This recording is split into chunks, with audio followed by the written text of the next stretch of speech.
है गाइस, स्वागत है आप सभी को हमारे चैनल फ्लो मैथ के अंदर। Welcome to flow math. So guys, mathematics की सॉल्यूशन सीरीज चल रही थी लास्ट ईयर की आईआईटी जैम की। तो हमने सेक्शन ए के 1 से लेकर 20 तक के सभी के सॉल्यूशन देख रहे थे। आज सेक्शन ए को निपटा देंगे, मतलब जो बच्चे हुए 10 क्वेश्चन उनके भी सॉल्यूशन देख देंगे। ठीक है। So question number 21, consider differential equation ly is equal to y minus y square d x plus x of d y is equal to 0। ठीक है, ये डिफरेंशियल इक्वेशन दी हुई है हमें। The function f x y, कोई भी function f x Y को हम इंटीग्रेटिंग फैक्टर कब खाएंगे? अगर वो इस इक्वेशन से मल्टीप्लाई करने पे इस इक्वेशन को एग्जैक्ट बना दे। ठीक है। सो हमारे पास एफ एक्स वाई क्या है? 1/x square y square. तो मतलब अगर मैं 1/x स्क्वायर वाई स्क्वायर को इस इक्वेशन से मल्टीप्लाई करूँ और उसके बाद ये एग्जैक्ट बन जाएगी तो ये इंटीग्रेटिंग फैक्टर हो जाएगा। तो क्या ये इंटीग्रेटिंग फैक्टर है? सॉल्यूशन के जो ऑप्शन है उस अकॉर्डिंग ये पता लग रहा है कि F is integrating factor and क्या इस टाइप का सॉल्यूशन होगा।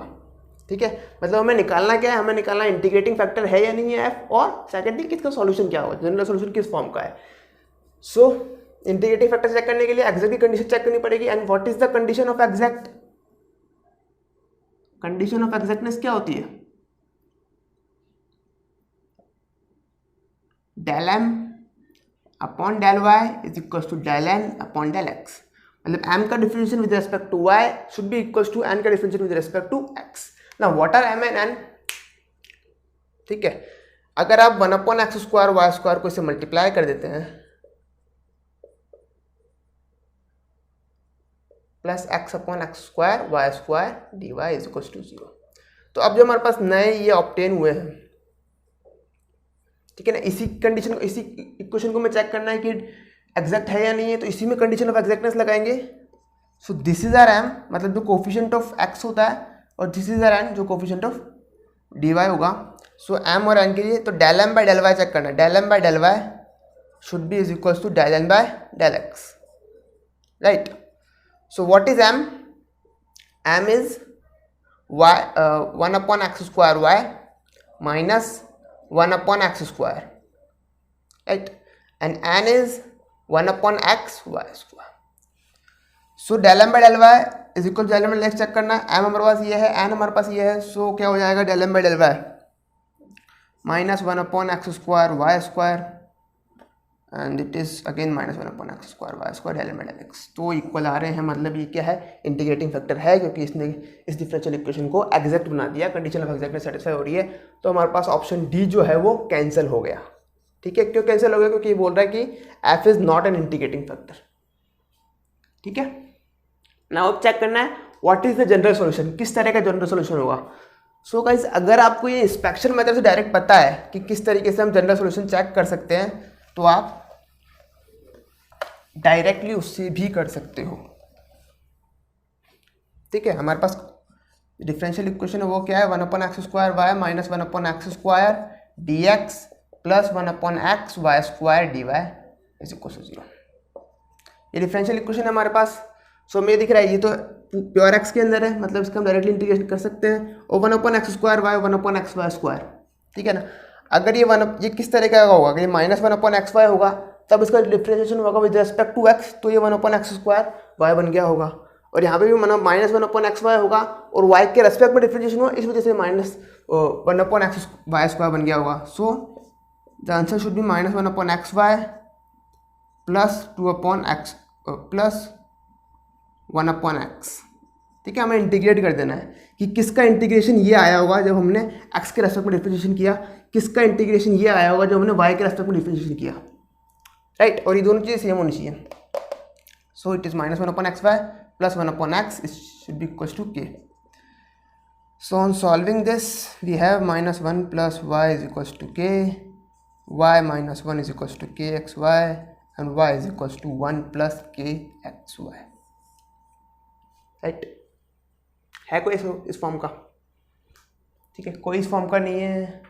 y is equal to minus 1 plus kxy is not a general solution. So C is the answer. अब जिनको इंस्पेक्शन मेथड नहीं आता, जिनको इंस्पेक्शन मेथड नहीं आता, ये तो किससे था? ये था बाय इंस्पेक्शन। सीधे तरीके से कर लेंगे। सीधे तरीके से क्या होगा कि u ऑफ एक्स वाई क्या होता है? It is the integration of m dx।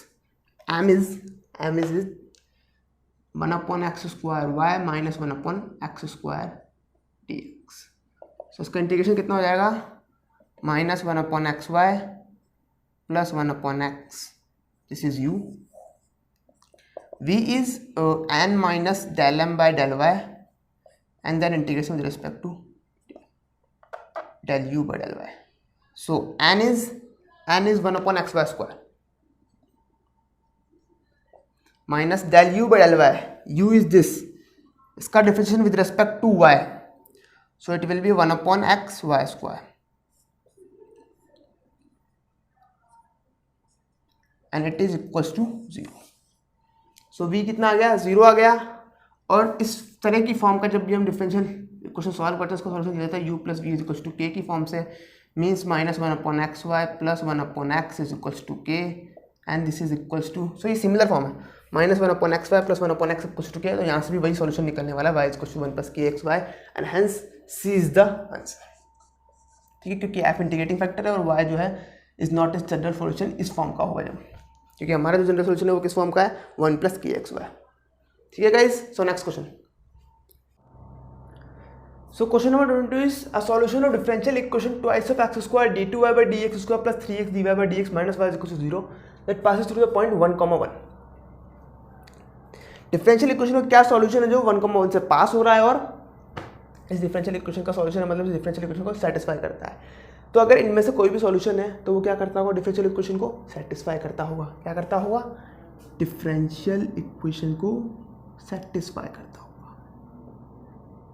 ठीक है, सेकंड थिंग, इसी पॉइंट से पास हो रहा है तो इस पॉइंट वाली कंडीशन को भी सेटिस्फाई करेगा। मतलब 1, 1 हर किसी में सेटिस्फाई होना चाहिए। 1, 1 अगर मैं एक्स की जगह 1 डालूँ तो वाई भी 1 मिलना चाहिए, एक्स की जगह 1 डालूँ वाई 1 है, एक्स की जगह 1 डालूँ वाई 1 है, एक्स की जगह 1 डालूँ वाई 1 है, सभी सेटिस्फाई कर रहे हैं। तो इस वाली कंडीशन से तो पता नहीं लगा सकते, बट यहाँ पे ये इनमें से कोई भी अगर सॉल्यूशन है तो वो इस डिफरेंशियल इक्वेशन को सेटिस्फाई करना चाहिए। सो अगर मैं सपोज पहले चेक करता हूँ y equals to 1 upon x, तो उसके लिए dy बाई डी एक्स कितना होगा, minus 1 upon x square, d2y by d x square कितना होगा, positive 2 upon x cube. Now putting it in the differential equation, twice of x square 2 by x cube plus thrice of x minus 1 upon x square minus 1 upon x is equal to 0. So it is 2 to 4, 4 by x minus 3 by x minus 1 by x and it is equal to 0, 0 is equal to 0, so RHS is equal to RHS, hence y is equal to 1 upon x satisfies the differential equation, so it should be the solution and also it passes through 1, 1. So A is the answer, right? यहाँ पे आपको बाकी option check करने की भी जरूरत नहीं है क्योंकि ये सेक्शन ए का है जहाँ पे MCQ सवाल आते हैं, एक ही ऑप्शन ट्रू होता है, बाकी आप और किसी को भी चेक कर सकते हैं, इसी तरीके से आंसर वही आएगा। ठीक है, next question. So guys, the next question is the value of triple integral x square y plus 1 dx dy dz where b is the region given by x square plus y square less than equals to 1 0 से z 2 है। ठीक है, मतलब x square plus y square less than equals to 1 ये क्या represent करता है, ये रिप्रेजेंट करता है एक सर्कल को, right, like x square plus y square less than equals to 1। Now z very कर रहे हैं हमारे पास 0 से लेकर 2 के अंदर। तो जब z 0 है जब तो x प्लेन पे है, सपोज जब z 1 हो गया, यहाँ पे सपोज z इक्वल्स टू 1 है तो यहाँ पे x square plus y square equals to 1 आ गया। जब z इक्वल्स टू 2 हो गया, ये कौन सा प्लेन रिप्रेजेंट कर रहा है, ये रिप्रेजेंट कर रहा है z इक्वल्स टू 2 में। ठीक है, सो इस केस में भी x square plus y square equals to 1। तो ऐसे करके हमें क्या मिल गया, 0 से लेकर 2 तक हमें एक सिलेंडर मिल गया, ठीक है, जिसकी रेडियस 1 है और हाइट जो है वो कितनी है, 2 है। सो नाउ हमें इसका ट्रिपल इंटीग्रल निकालना है। ठीक है, x square y plus 1 dx dy dz, so I can write it as dz dy dx, इसमें कुछ फर्क नहीं पड़ेगा।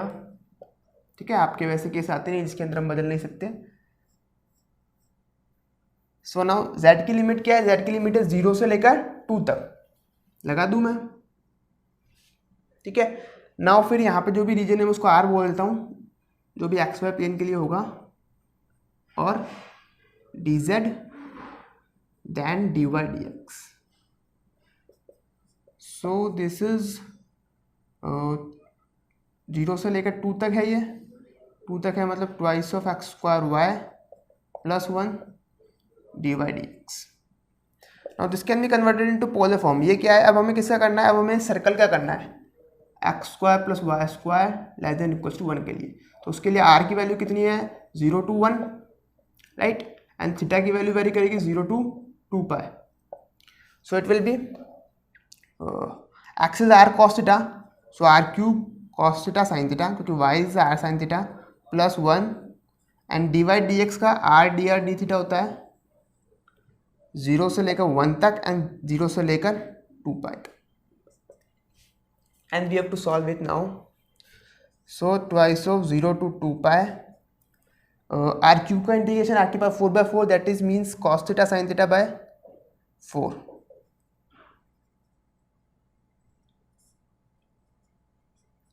Plus that is one more R4 is, देखो यहाँ पे आर क्यूब और आर मीन्स आर की पावर 4 मीन्स आर की power 5/5, so 1/5 and r is r square by 2 means 1/2। Now we have to integrate it with respect to d theta. So twice of 0 to 2 pi I can write it as sin 2 theta by 10 plus 1/2 d theta. Now 0 to 2 पाई में sin 2 theta का integration, sin 2 theta कितना बन जाएगा cos 2 theta by 2, और 0 to 2 पाई के अंदर उसका integration हो जाएगा 0 plus 1/2 2 pi, so it's answer is 2 pi. Right, next question.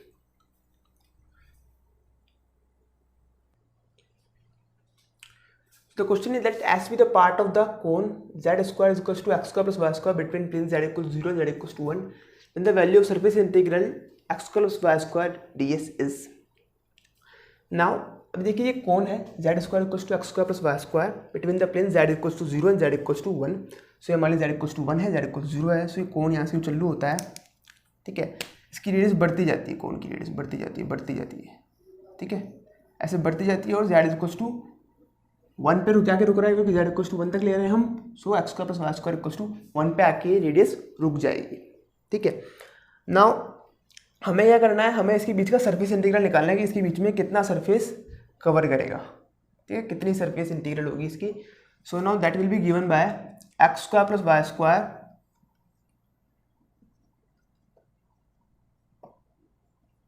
One plus del z by del x का whole square plus del z by del y का होल स्क्वायर, ठीक है।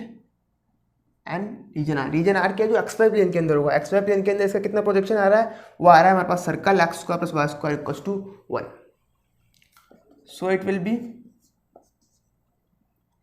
X square plus y square under the root 1 plus del z by del x, del z by del x कितना होगा, z square equals to x square plus y square है, so it will be twice of z twice of x and it will be del z by del x जो है वो कितना है हमारे पास x by z. Similarly del z by del y जो आएगा वो आएगा वाई बाय जेड। सो इन सभी का squares, so x square by z square plus y square by z square, and z square is equals to x square plus y square, so it will cancel out each other and 1 plus 1 that will be root 2, so it is root 2 x square plus y square dy dx।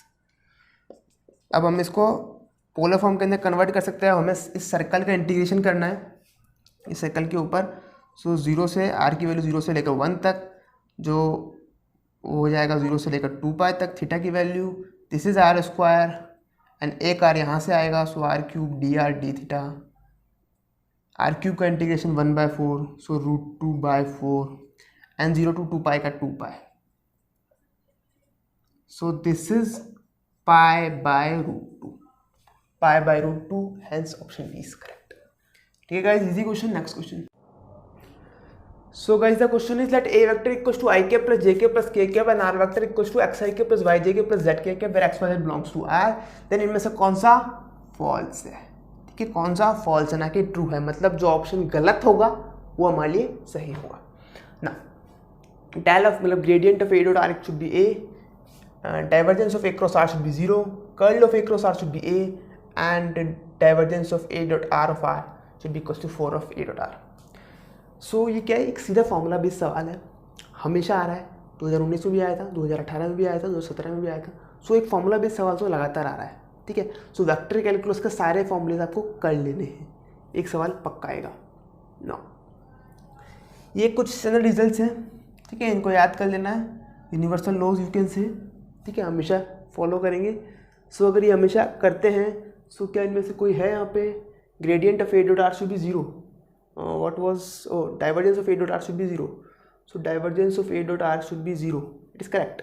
ये correct है मतलब हमारी गलत है। Curl of a cross r should be twice of a, curl of a cross r should be a, twice of a. So ये सही है इसलिए गलत है, ओ ये गलत है इसलिए सही है, ठीक है। So c option is correct, c is answer. Now next question.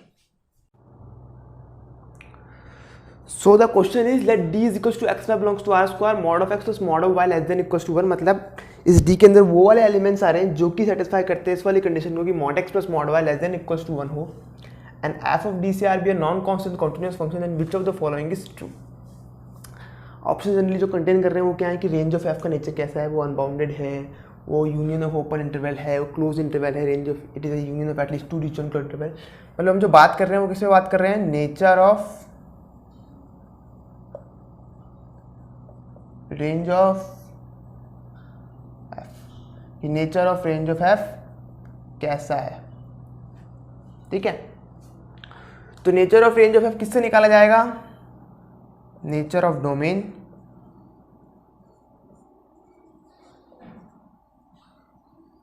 And nature of function, ठीक है।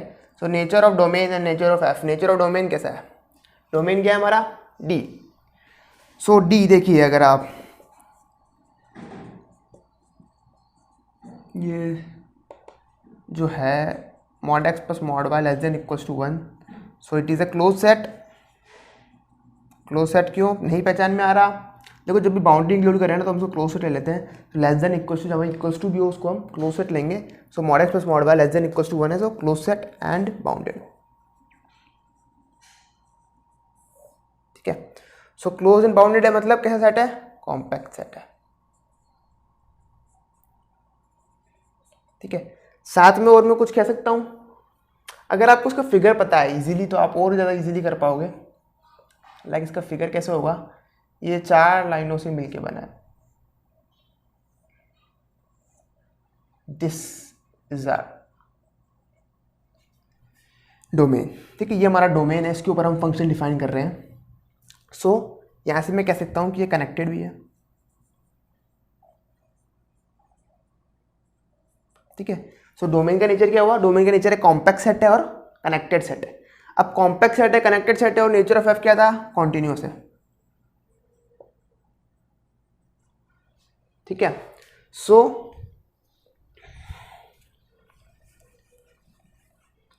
मुझे ये पता है कि continuous image of compact set is compact. मतलब अगर कॉम्पैक्ट सेट की कंटिन्यूअस इमेज निकालूंगा तो वो कॉम्पैक्ट ही आएगी। Continuous image of connected set is connected, ठीक है। सो कॉम्पैक्ट आएगी, मतलब जो रेंज ऑफ एफ आएगा वो कितना आएगा, रेंज ऑफ एफ कॉम्पैक्ट आएगा, रेंज ऑफ एफ कॉम्पैक्ट आएगा। रेंज ऑफ एफ हमारे पास नेचर पता लग गया कैसा आएगा, कॉम्पैक्ट आएगा। कॉम्पैक्ट मतलब क्लोज्ड होगा और बाउंडेड होगा। नाउ क्लोज्ड होगा और बाउंडेड होगा, इससे हम कौन कौन से ऑप्शन डिस्कार्ड हो जाते हैं, ए ऑप्शन डिस्कार्ड हो जाता है, अनबाउंडेड नहीं है, ठीक है। अगर क्लोज है तो हम बी की तरह नहीं लिख सकते और डी की तरह और सी की तरह सोचने में हमें देखना पड़ेगा। अब कनेक्टेड भी है, ठीक है, कनेक्टेड है तो हम ऐसे डिसजॉइंट यूनियन में नहीं लिख सकते। Now the range of F is a closed interval, range of F जो है वो एक क्लोज्ड इंटरवल है, तो केवल सी बच रहा है क्योंकि यहाँ पे क्लोज भी बट इंटरवल है। अगर किसी को डाउट हो कि यार यहाँ पे तो केवल क्लोज सेट आना चाहिए था क्योंकि कॉम्पैक्ट सेट बोल रहा है, कॉम्पैक्ट इंटरवल तो नहीं बोल रहा, तो मेरे भाई ये क्या है, कनेक्टेड है। रेंज ऑफ एफ कैसी है, कनेक्टेड है। अगर रेंज ऑफ एफ कनेक्टेड है सो ओनली कनेक्टेड सेट्स जो होते हैं इन आर वो कौन से होते हैं, या तो इंटरवल होते हैं या फिर पॉइंट्स होते हैं, singleton points.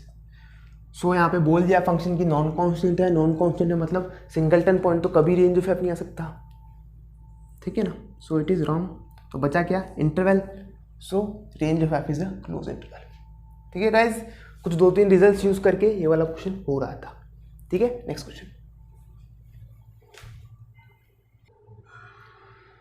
So the question number 23 is let M be a 4x3 real matrix and let E1, E2, E3 be a standard basis of R cube. In which of the following is true? हमें दे रखा है M जो है वो 4x3 की real matrix है, E1, E2, E3 जो है वो उसका स्टैंडर्ड बेसिस है R क्यूब का। देन इनमें से कौन सा ट्रू है? रैंक पे बात हो रही है मैट्रिक्स के, कि अगर हमें रैंक दे रखा है तो कौन सा जो सेट बनेगा, कौन सी इमेजेस का जो सेट बन रहा है वो LI है, मतलब लीनियरली इंडिपेंडेंट है।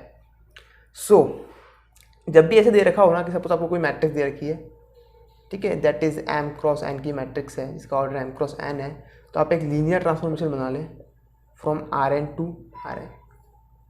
ठीक है, Rn टू Rm मतलब जो आपके कॉलम में है वो आपके डोमेन में चल जाएगा, जो आपके रो में है वो आपके को डोमेन में चल जाएगा।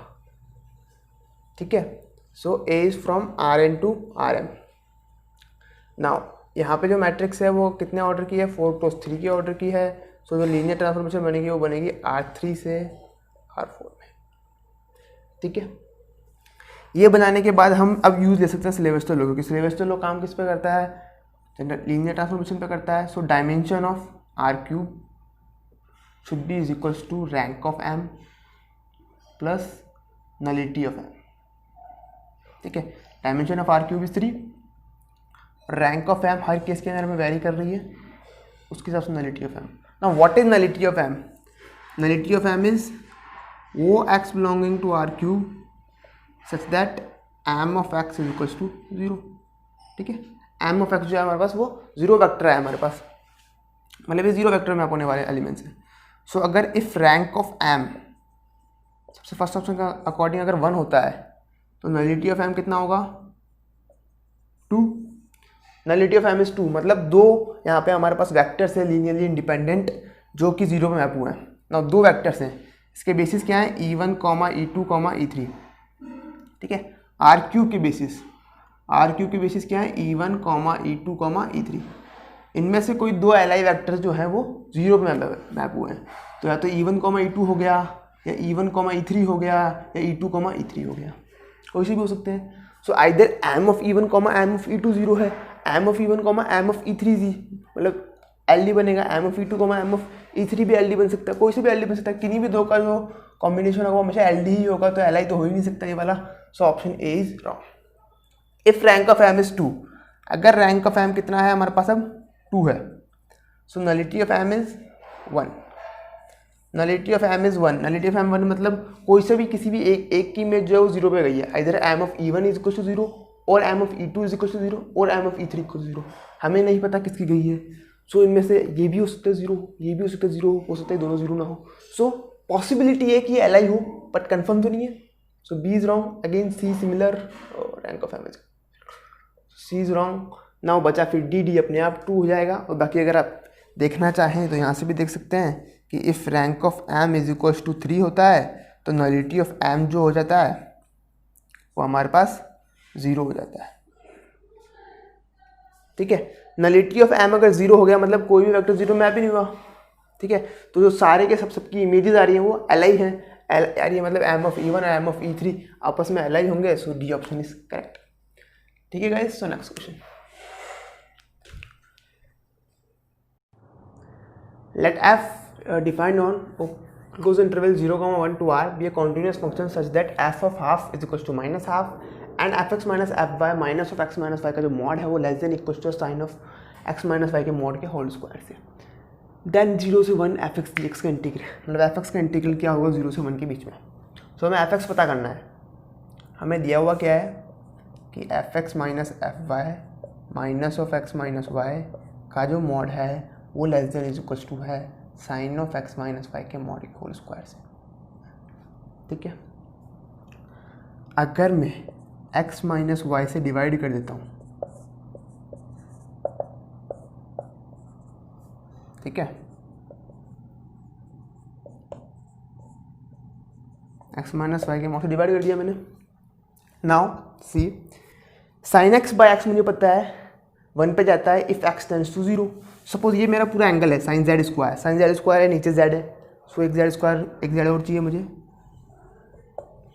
ठीक है। And now this should tends to 0 so that ये लिमिट 1 पे चल जाए, ठीक है। अगर ये वाली लिमिट 1 पे चल जाए, इसके लिए मुझे चाहिए कि 0 पे जाना चाहिए, ठीक है ना। ये जो अंदर वाला एंगल है ये कब 0 पे जाएगा, जब x टेंड्स टू y होगा। सो अब मैं लिमिट लगाता हूँ, limit x tends to y fx minus fy x minus y minus 1 less than is equals to sine of limit x tends to y x minus y whole square x minus y whole square dot limit x tends to y mod of x minus y। Right, यहाँ तक clear है। Now guys देखो fx minus f by x minus y, ठीक है, x tending to y है। Suppose x को मैंने ले लिया y प्लस h, तो f of y plus h minus f of y और नीचे h, so it is f dash y minus 1 less than is equals to sine z by z, ठीक है। अगर मैं x माइनस वाई के whole square को z बोलता हूँ तो sine z by z and x tending to y means z tending to 0, z tending to 0 मतलब limit 1, limit x tending to y mod of x minus y, तो ये बन जाएगा 0, ठीक है। और f dash y minus 1, so this is less than is equals to 0, mod less than equal to 0, mod less than 0 कभी नहीं हो सकता, तो उसको इक्वल टू 0 होना पड़ेगा। f dash y minus 1 should be is equals to 0, so this implies f of y is equals to y plus c। अगर मैं x में लिखना चाहूँ तो लिख सकता हूँ f x equals to x plus c। साथ में मुझे क्या दिया हुआ है कि f ऑफ हाफ जो है वो माइनस हाफ है, इसका मतलब half plus c is equals to minus half, c is equals to minus 1। So F X की वैल्यू कितनी आ गई मेरे पास, x माइनस 1। एफ एक्स की वैल्यू कितनी आ गई मेरे पास, x माइनस 1। अगर एफ एक्स की वैल्यू x माइनस 1 है तो मुझे अब ये इंटीग्रेशन निकालना है, ठीक है। सो इंटीग्रेशन निकालने के लिए 0 से 1 x minus 1 dx, so x square by 2 0 to 1 minus x 0 to 1 half minus 1 that is minus half, so option is correct, ठीक है गाइस। एक कुछ यही क्वेश्चन थे जो पूरे पेपर में ढक के आए थे, लाइक 27 28, बाकी तो सारे इजी क्वेश्चन आए थे, ठीक है। So the next question is let s1 is equals to z belong to c mod z is equals to 1 be a circle group under multiplication, जहाँ पे iota is equals to minus root of minus 1 in the set theta belonging to i e iota 2 pi theta से जो generate होंगे वो infinite होने चाहिए। मतलब कितने ऐसे थीटा होंगे सच दैट इसका जो ऑर्डर हो वो इन्फिनिट हो। नाउ कितने ऐसे थीटा होंगे, ठीक है, या तो कोई भी नहीं होंगे तो फिर एम्प्टी होगा, तो फिर फाइनाइट होंगे, या तो फाइनाइट थीटा है, या फिर काउंटेबल इन्फिनिटी, या फिर अनकाउंटेबल है, ठीक है। सो बात हो रही थीटा पे कितने। Now mod z is equals to 1, so I can write it as e iota theta, ठीक है ना z। तो अगर e आयोटा थीटा है, ठीक है z, सो e आयोटा थीटा का या तो थीटा जो होगा वो रैशनल फॉर्म का है, या थीटा जो होगा वो रैशनल फॉर्म का नहीं है, मतलब इरेशनल फॉर्म का है। अगर रैशनल फॉर्म का होता है, ठीक है, जहाँ पे गिवन है मेरे को कि p और q जो है जिनका जीसीडी 1 है, तो ऑर्डर ऑफ z 2q होगा। अगर p इवन है तो p ऑड है तो, ठीक है, q होगा if p is even. p pi by q, अगर p pi by q form का ही नहीं है तो ऑर्डर ऑफ z जो होगा वो यहाँ पे इन्फिनिट होने वाला है, और हमें यही काम का चाहिए। यहाँ पे तो फाइनाइट ऑर्डर हो रहा है, फाइनाइट ऑर्डर बात नहीं करनी है हमें बात करनी है कि ऑर्डर ऑफ z जो हो वो इन्फिनिट हो। अगर ऑर्डर ऑफ z इन्फिनिटी हो रहा है जब थीटा जो है वो इरेशनल की फॉर्म का है, सो यहाँ पे हमारे पास कितने रैशनल नंबर होते हैं, आर के अंदर कितने रैशनल नंबर होते हैं, अनकाउंटेबल, हम काउंट ही नहीं कर सकते। क्यू कॉम्प्लीमेंट तो अनकाउंटेबल होता है, अनकाउंटेबल, सो यहाँ पे कितने थीटा आ सकते हैं, uncountable, so D option is correct, ठीक है। कई लोग क्या करते हैं, ई आर 2 पाई थीटा का जो है वो क्या ऑर्डर होगा, मतलब थीटा से इससे जो जनरेट होने वाला ग्रुप है उसका क्या ऑर्डर होगा, ठीक है। ये तो हमेशा काउंटेबल इन्फिनिटी होगा, क्योंकि जनरेटिंग ग्रुप का ऑर्डर तो हमेशा काउंटेबल इन्फिनिट होगा, क्योंकि वो क्या एक फंक्शन है जो कि z से शुरू हो रहा है। अगर z से शुरू हो रहा है, z डोमेन है, z अगर खुद काउंटेबल इन्फिनिट है, सो जो रेंज सेट आएगा वो कैसे काउंटेबल इन्फिनिट नहीं होगा। ठीक है, सो इसका ऑर्डर तो काउंटेबल इन्फिनिट होगा, बट यहाँ पूछा इसका ऑर्डर नहीं है, यहाँ पूछा है थीटा का कितना कार्डिनलिटी। थीटा जो कंटेन करने वाला सेट होगा उसकी कितनी कार्डिनलिटी होगी, सो वो अनकाउंटेबल होगी। ठीक है guys, now next question. Guys आज की लास्ट प्रॉब्लम, सेक्शन ए की last question. Let F is equal to omega belonging to C, omega के पार्ट 2020 जो है वो 1 है। Then consider the group omega Z01, omega belonging to F, Z belonging to C. Omega F से आ रहा है, Z बिलोंगिंग टू सी है। H is equal to 1 Z01, Z belonging to C. Under matrix multiplication then the number of cosets of h in g's. Number of cosets कितने हैं H के G के अंदर, तो कैसे दे देते हैं हम नंबर ऑफ कोसेट्स। ठीक है, पहले एच लिख दिया। अब एच के अलावा जो भी एलिमेंट बच रहा है जो कि एच में नहीं है बट जी में है, वो ले लिया, उसको एच के साथ ऑपरेट किया। ठीक है, कुछ एलिमेंट का सेट बनेगा। अब इसके अलावा भी अगर कोई एलिमेंट बचता है जी के अंदर जो कि एच में नहीं है, तो वो बी सपोज, तो B H and so on, ऐसे जब तक कि जी पूरा का पूरा कवर नहीं हो जाए। तो वहाँ पे जितने ऐसे एलिमेंट मिलते हैं हम उसको बोलते हैं number of cosets of h in g. ऐसे ही करते हैं। सो यहाँ पे कितने एलिमेंट्स एच में ऐसे हैं जो जी के अंदर, मतलब जो जी के अंदर हैं बट एच में नहीं है। सो पहली बात तो एफ किस तरीके का है। ठीक है, यहाँ पे ये जो वेरी कर रहा है Z01 तो यहाँ भी है, यहाँ वेरी कर रहा है ओमेगा, तो यहाँ पे ओमेगा, सो एफ आ रहा है वो ओमेगा से आ रहा है।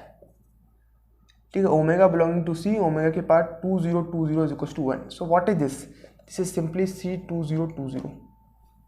ठीक है, जो कि कैसे दिया जाता है, ई आयोटा 2 पाई के बाई एन से, जहाँ पे के जो है वो 0 से लेकर n-1 तक वेरी कर रहा है। ठीक है, के क्या वेरी कर रहा है, 0 से लेकर n-1 तक वेरी कर रहा है, मतलब E iota 2 pi by N, E iota 4 pi by N, E iota 6 pi by N and so on to E iota 2 pi n-1 by N तक। तो ऐसे करके कितने एलिमेंट्स हो जाएंगे। अगर मैं 3020 की बात करता हूँ तो 2020, मतलब मेरे पास जो ओमेगा की वैल्यूज़ है वो कितनी है 2020 इनपुट करने के लिए, जो कि मेरे पास जी में होंगी बट एच में नहीं होंगी। ठीक है, तो अगर मैं जी बाई एच की बात करूँगा तो वो एच, फिर एक एलिमेंट ओमेगा Z01। ठीक है, ये वाला ओमेगा Z01 सपोज मैं जो 2020 टोटल जितने रूट्स हैं उनको मैं omega 1, omega 2 and so on to omega 2020 से रिप्रेजेंट करता हूँ। So omega 1 Z01 will be with h, then omega 2 Z01 फिर h, so on to ऐसे चलता जाएगा। ओमेगा के बाद 2019 Z01 फिर h। ठीक है, ये सिमिलर वे में h AH, ये A हमारा, ये h, फिर हमारा B ये वाला, फिर h। ठीक है, ऐसे करके चलता जाएगा। ये 2019 तक ही क्यों लेगा, क्योंकि 2020 पे वो 1 बन जाएगा जो कि हमारे पास दोबारा से h ही आ जाएगा। सो ऐसे करके कितने एलिमेंट्स होंगे 1 से लेकर 2019 तक, तो ये एक ही है। सो 2020 नंबर ऑफ कोसेट्स होंगे एच के जी के अंदर। So option is C. ठीक है गाइज, सो सेक्शन ए यहाँ पे एंड हो गया। ठीक है, अब बच रहा है सेक्शन बी और सेक्शन सी, उसकी वीडियो भी जल्दी आ जाएगी। ठीक है, आपको डिस्क्रिप्शन में लिंक मिल जाएगा, यहाँ पे आई कार्ड का बटन आएगा, उस पर क्लिक कर देना, वहाँ से पता लग जाएगा। ठीक है, सो अगर अभी तक आपने हमारे चैनल को सब्सक्राइब नहीं किया, चैनल को सब्सक्राइब करें। वीडियो पसंद आ रही है, कंसेप्ट समझ में आ रहा है तो लाइक करें, कुछ दिक्कत है तो कमेंट सेक्शन में पूछें। ठीक है गाइज, थैंक यू।